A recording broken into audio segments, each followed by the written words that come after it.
Mon fils regarde par la fenêtre tous les jours à 2h12.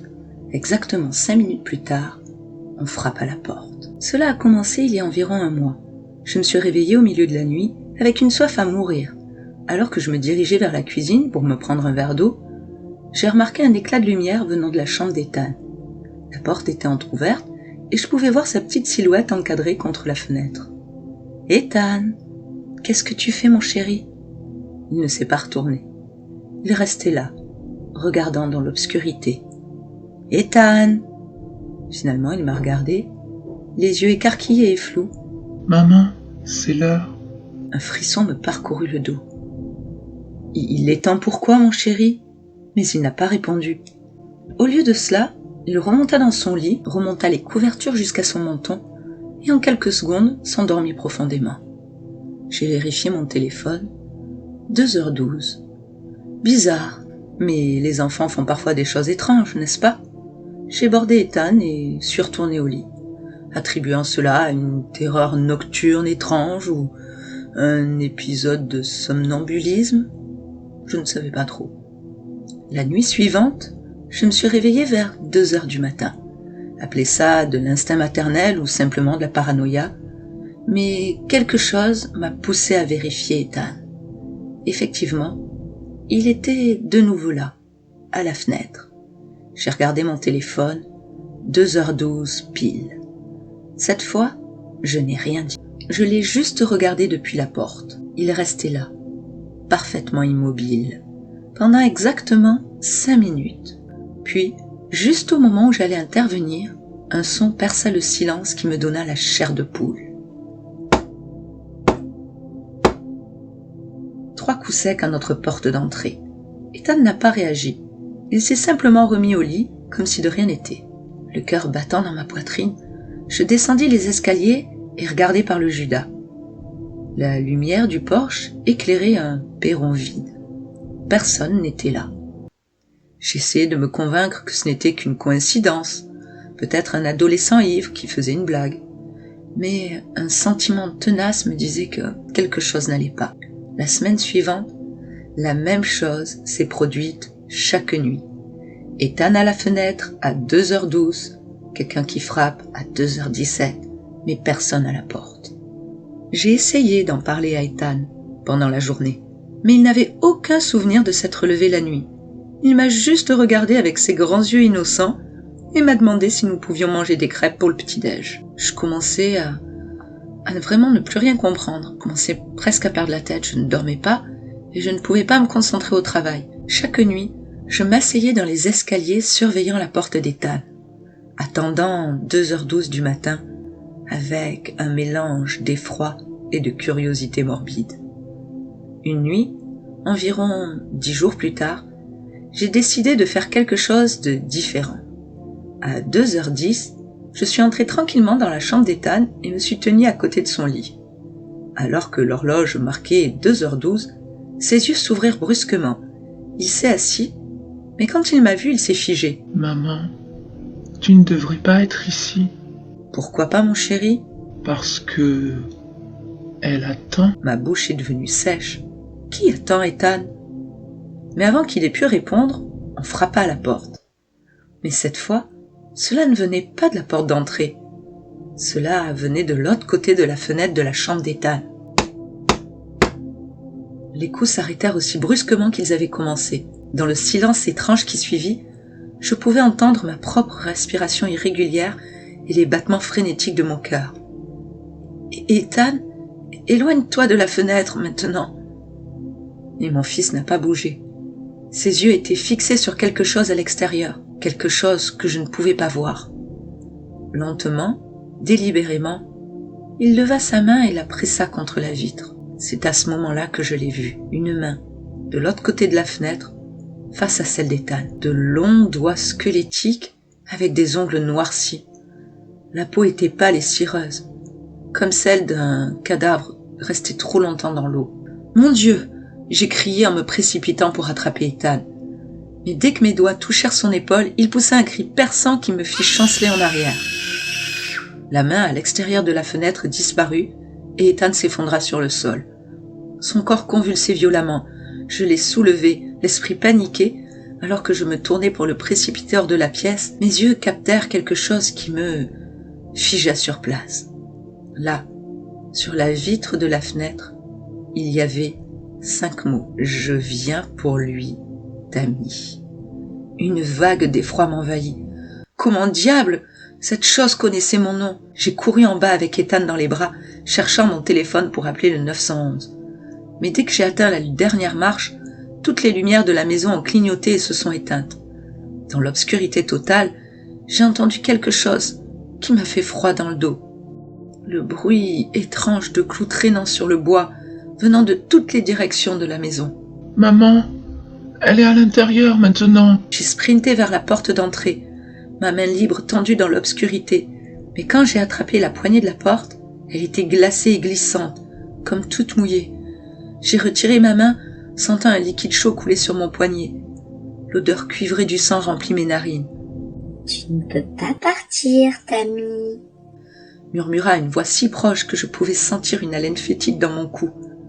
Cela ressemblait à Leslie, mais c'était faux, comme si sa voix était forcée à travers une gorge pleine de gravier.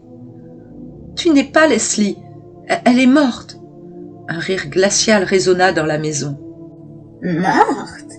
Oh, Tammy, je suis bien plus que morte. » Soudain, les lumières se sont rallumées. J'ai cligné des yeux, momentanément aveuglé, et quand ma vision s'est éclaircie, je l'ai vue. Leslie se tenait au pied de l'escalier. Mais ce n'était pas Leslie. Sa peau était grise et gonflée, ses yeux enfoncés et remplis d'une lumière jaune maladive, ses cheveux en touffes humides entourant tout son visage. Elle portait la même robe que lors de son enterrement, maintenant tachée de terre et de Dieu sait quoi d'autre. « Leslie ?» dis-je, incapable de croire ce que je voyais. Sa bouche s'étira en un sourire incroyablement large, relevant des rangées de dents acérées. « Je suis venue pour lui. Il est temps pour Ethan de me rejoindre. » Ethan se tortillait dans mes bras, tendant la main vers la chose qui lui semblait familière. « Leslie ?» appela-t-il avec un mélange de peur et de désir. Les yeux de la créature se posèrent sur Ethan, et elle fit un pas en avant. Les planches du parquet craquaient sous ses pieds nus couverts de boue. « Non! Tu ne le prends pas !» Je me suis retournée et j'ai couru vers la cuisine, mon esprit s'emballant. Le sel, j'avais besoin de sel. N'était-ce pas censé agir contre les esprits ou quelque chose du genre?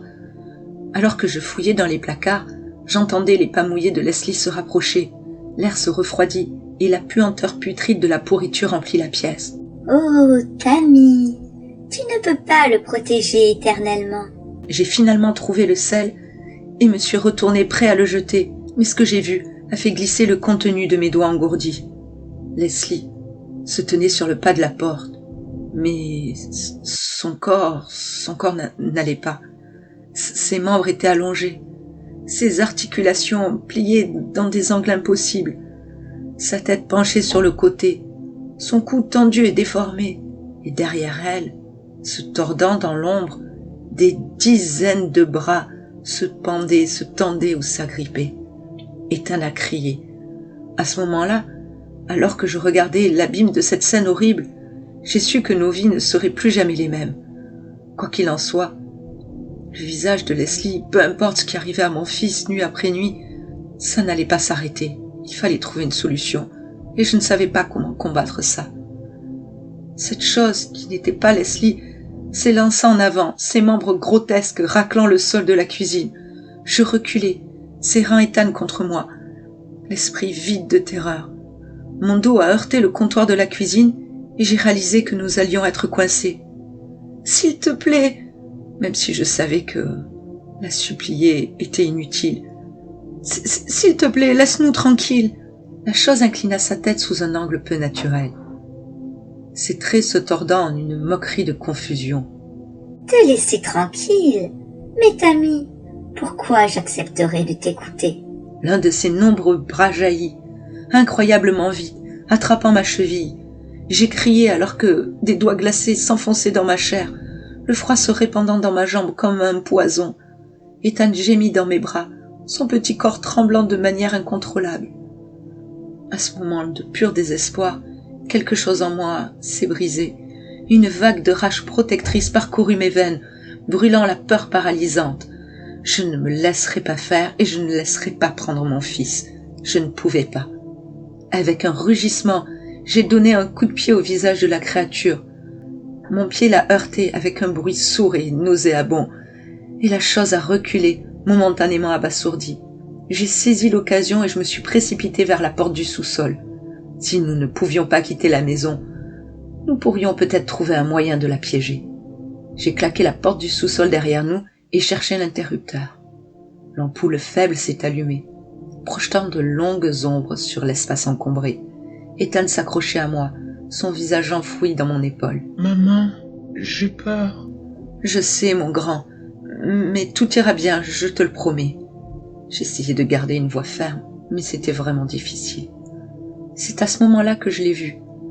Dans un coin du sous-sol, partiellement caché derrière de vieux cartons, se trouvait une porte que je n'avais jamais remarquée auparavant. Elle avait l'air ancienne, son bois était déformé et taché par le temps. De l'étage montaient des bruits de bois brisé et de verre cassé. La créature dévastait la maison à notre recherche. N'ayant pas d'autre choix, je me suis approché de la porte mystérieuse. Alors que j'attrapais la porte, Ethan a soudainement pris la parole. « C'est de là que vient Leslie. » Je me suis figé. « Que veux-tu dire, Ethan ?» « Tous les soirs, à 2h12, cette porte s'ouvre. Leslie sort et va à ma fenêtre. Elle dit que nous lui manquons et veut que nous venions avec elle. Mais j'avais trop peur. Alors, je n'ai jamais ouvert la fenêtre. » Mon esprit ébranlé se demandait depuis combien de temps cela durait. Et pourquoi 2h12 ? Puis cela m'a frappé. 2h12. Le 12 février, le jour de sa mort. Avant que je puisse comprendre cette révélation, la porte du sous-sol a explosé vers l'intérieur. La créature qui portait le visage de Leslie descendit les escaliers en glissant, son corps se contorsionnant d'une manière qui défiait la physique. « Je t'ai trouvé !» J'ai attrapé la poignée de la porte mystérieuse et l'ai ouverte. Au-delà, ce n'étaient pas les fondations de notre maison, mais un genre de vortex, tourbillonnant d'ombre et de brume. L'air s'en échappant était glacial et sentait la pourriture. La créature poussa un cri inhumain. « Non, vous ne pouvez pas me renvoyer, je n'irai pas seule !» Il s'est jeté sur nous, ses nombreux bras tendus. En cette fraction de seconde, j'ai pris la décision qui me hanterait toujours. J'ai déposé Ethan, je l'ai embrassé sur le front. « Je t'aime, mon chéri, souviens-toi toujours de ça. » Puisant de toutes mes forces, j'ai poussé la créature vers la porte ouverte. Mais alors qu'il vacillait sur le seuil, un de ses bras s'enroulant autour de ma taille, j'ai regardé Ethan et j'ai vu la terreur et la confusion dans ses yeux. « Cours, Ethan, cours à l'étage et ne regarde pas derrière toi. » La dernière chose que j'ai vue était le visage trié en larmes de mon fils, alors que la créature et moi sommes tombés dans l'abîme par la porte vers l'au-delà. Je ne sais pas combien de temps je suis tombée. Le temps semblait n'avoir aucun sens dans ce lieu d'ombre et de murmures. Mais finalement, je me suis écrasée sur ce qui semblait être un terrain solide. Quand j'ai ouvert les yeux, je me suis retrouvée dans mon propre sous-sol. La vieille porte avait disparu, laissant juste un mur vide. La lumière du soleil rentrait doucement à travers les petites fenêtres. Le matin était là. Péniblement, j'ai monté les escaliers en appelant Ethan. Je l'ai trouvé recroquevillé sur le canapé du salon, dormant paisiblement. Quand je l'ai réveillé, il n'avait aucun souvenir des événements de la nuit. Cela fait 1 semaine maintenant depuis cette horrible nuit. Les rayures sur la vitre d'Ethan ont disparu, comme si elles n'avaient jamais existé. Il ne se lève plus à 2h12. Selon toute apparence, nos vies sont redevenues normales. Et tant mieux. Parfois, tard dans la nuit, j'entends des murmures venant du sous-sol. Et dans mes rêves, je vois Leslie. Je ne sais pas. Je ne sais pas si la créature trouvera un autre chemin pour revenir. Je ne sais pas si elle est vraiment partie ou si elle attend simplement une opportunité. En attendant, je vérifie à 2h12, toutes les nuits, que Ethan est bien dans son lit. et chaque nuit, je prie pour que ça ne recommence pas.